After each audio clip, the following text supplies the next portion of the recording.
The sun was rising above the Capitol building, illuminating the glistening path ahead of us. The streets, which were made of stone, were now crystal as we entered the Lair of Saints, one of 2 districts where religious leaders and respective artifacts were housed.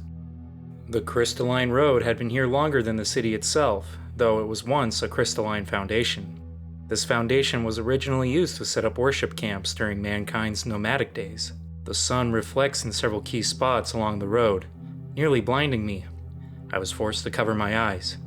Surprisingly, the elves kept the radiant path clear of grime and filth.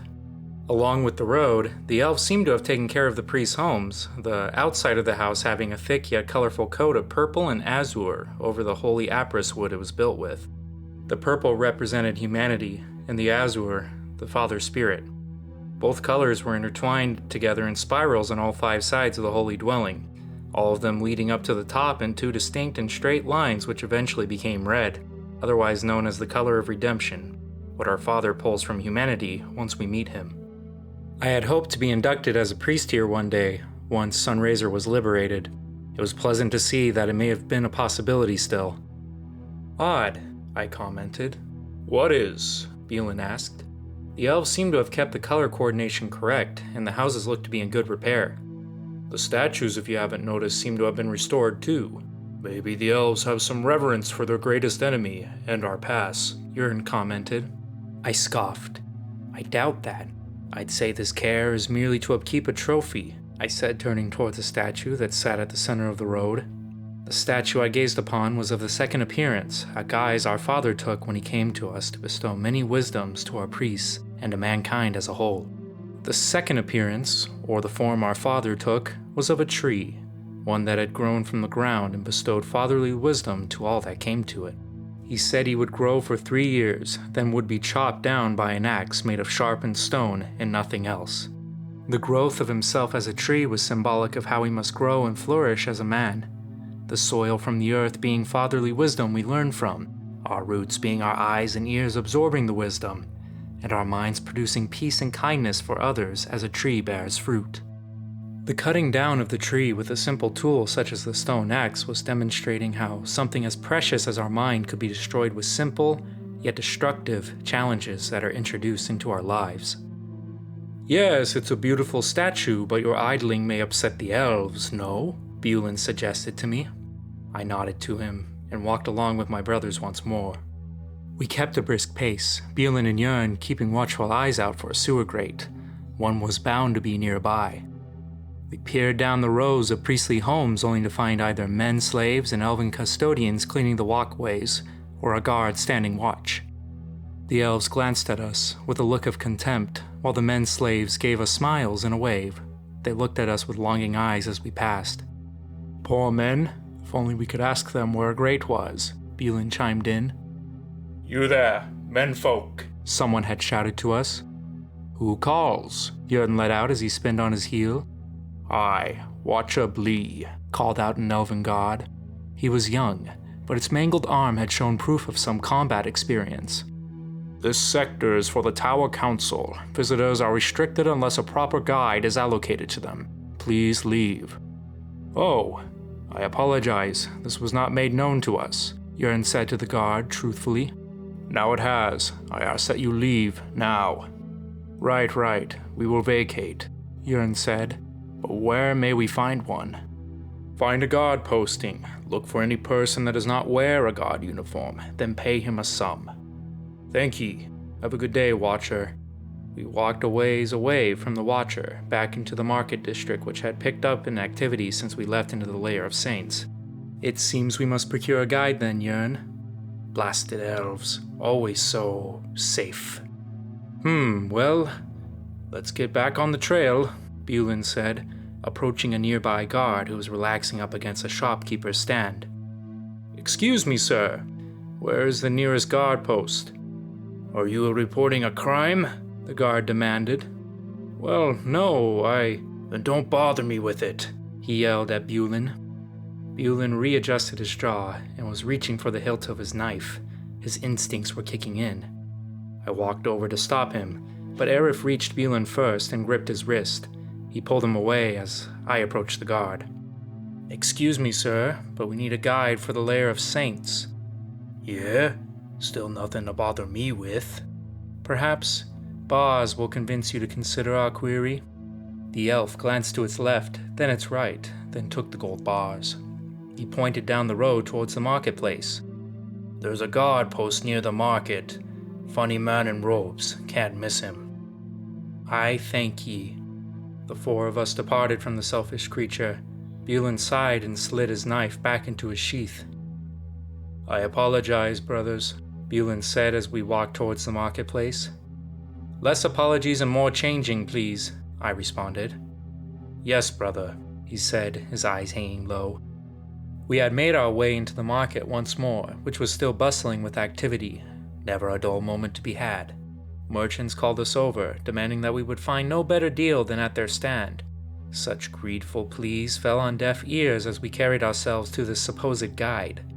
The crowded streets departed from us and slowly faded away as we walked down a lonely street. We passed by the inn we stayed the night prior. Extensive cleaning was underway as the workers prepared for another busy night. The owner waved at us as we passed, then turned back to oversee the work his employees underwent. Slowly, the inn had passed from us, and we came to a building where banners, with a sword piercing a sunset, hung outside its walls. Elven guards gathered outside of it, talking amongst themselves, sipping from tin mugs that held foamy liquids. This must have been the posting. We approached the guards, who then turned to us. A few gave us glares, but others gave us cheery smiles. Their foamy drinks must have taken effect. Aye, menfolk, is there trouble? One elf asked us with a stupid grin across its face. No trouble at all, Yurn stated happily. We seek a guide for the lair of saints. Aye, inside the posting here. A funny old man in the back wearing funny clothing is what you want. Ah, thank you, sir, Yurn said as we all shuffled inside the posting.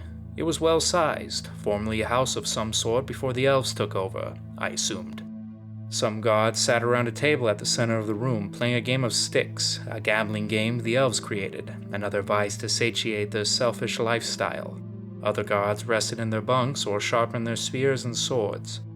We walked past them towards an elderly man sitting in the back of the room who wore a bright purple robe with a blue hood resting on his neck. Cabacons dangled from a simple silver chain around the collar of his robe. A simple gold pendant rested around his neck. The jewel encrusted at its center had been taken out. A red heb wrap rested on his head. This man was a priest of mankind. He looked up at the four of us as we stopped in front of him. Yes? What is it, young men? The priest asked us plainly.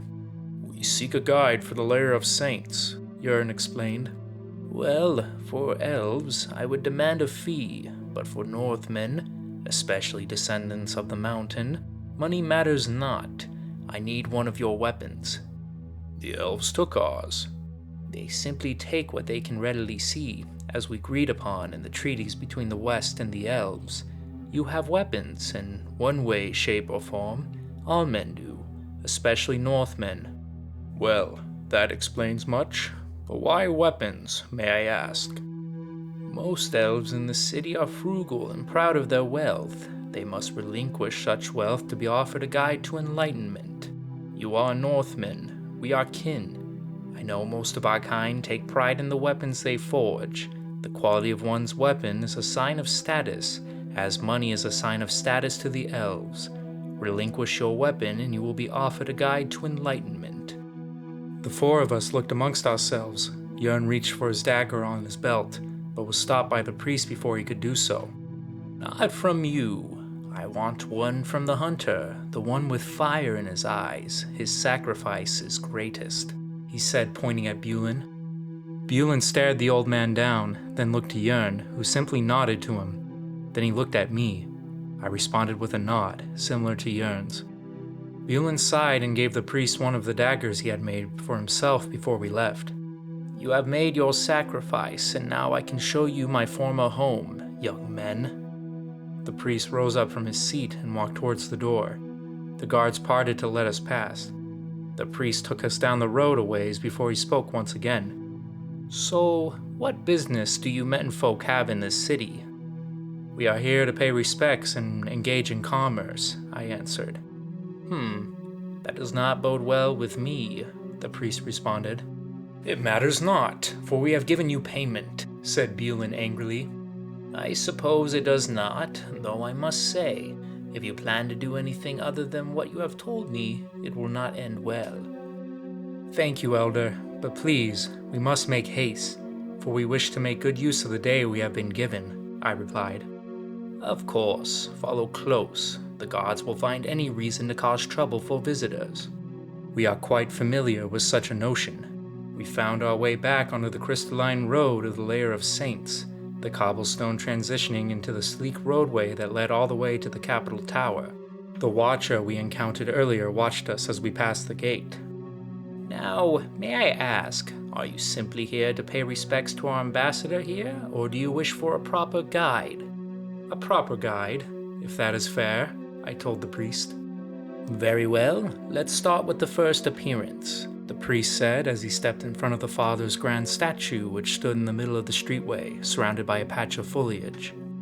The Father held a crown in one hand and a book in another. In the first appearance, our symbolic father came from the sky and delivered unto man and elf wisdom, symbolized by the book. The book was bestowed to the first priest, who was to spread its knowledge to everyone. The book contained a guideline for morality that both man and elf had to follow to better both their lives and the lives of others around them.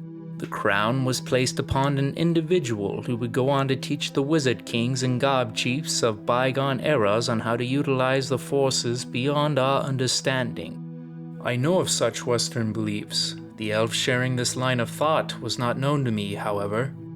Truthfully, we do not fully share a common set of beliefs. Disagreements appear which way and that, with minor details on important figures being either man or elf, whether the crown and book were symbolic as our father was, whether scribes who continued on the father's book omitted details due to a bias of sort, and on it goes. But there is common ground with which both man and elf tread upon. Then why have the elves enslaved men to do the menial tasks and labors? Oh, if I'm not mistaken, the elven hierarchy offered the former denizens here an opportunity to work for their city, even after their conquest. It was a mercy, as opposed to what your fellow men from the north do to the elves. They have made much progress from the tyrannical emperor they were subjects to before. I see. It is difficult for us to see a form of progress.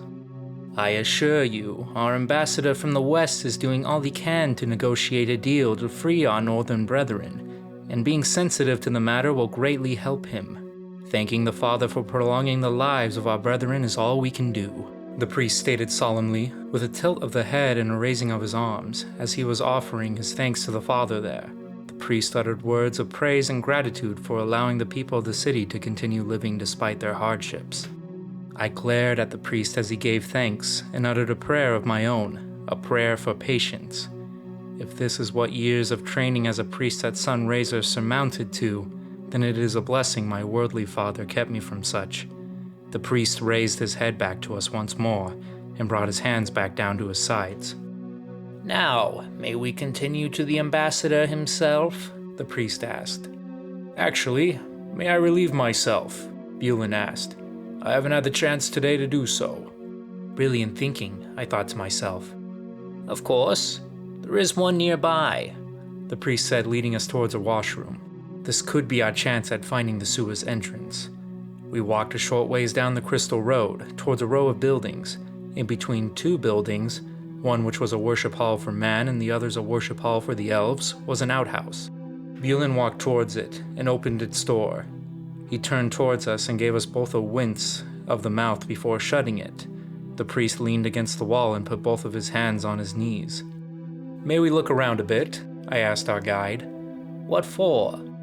The worship hall. I'm a man of the Father myself, and I was wondering what they are like personally. I am accustomed to worship outside. Oh, of course. Thank you, I said as Yarn and I left the alleyway, as Arif stayed watch. We left the alleyway and turned in the direction of the worship hall. I walked a short way before turning to stand in front of it with Yarn. It's painful, isn't it, Storn? Yarn asked. Worship cannot be confined. The elves believe it can, but the Father wants to hear the praise out in the open. It's why he gave us air and great green fields. It's what we were taught, and what you will teach in due time. We'll free our fellow man. Don't worry. Stay put. I will be back. I shall, Yern, I said as he disappeared down the road and into an alleyway. I sighed and turned back towards the worship hall. There was a wood sign plastered above the great wood doors of the hall labeled, "Fatherly Worship, Congregate Here." A row of red-stained windows allowed me to see inside. Wooden chairs, both decorated and plain, were lined up from one side of the room to the other, facing towards the windows. From the door to the chairs was a long blue carpet that connected to purple mats that were then laid underneath the chairs, and a red carpet that was laid in front of the window. I felt a tap on my shoulder, and I turned my head. I found an entrance, not in the most convenient spot, but it will do, Yern told me. Oh, excellent. But do you know what this commotion is? I said, pointing towards the group marching down the road. Well, I don't know, but I wish to not get mixed up in such things. Let's make our way back to our guide, Yern stated as we both took our leave, back to the priest. We came back into the alleyway where the priest was knocking on the outhouse door rather frantically. "Please come out. They are calling for menfolk," he yelled. "That forsaken horn is for us?" Bulin yelled. "Yes, now hurry." "The horn is a summons?" I asked the priest. "Oh, you have returned," the priest exclaimed. "Yes, but your brother is still—" The door swings open quickly, our guide nearly losing his footing, having to dodge Bulin's quick act. "Sorry about that, brothers, but where is this summons?" "Down the street," Yern responded. "Now behind you," the priest exclaimed worriedly. The elven soldier and the group of men stood at the end of the alleyway. The elf raised his sword towards us and blew the horn once more. He then lowered it.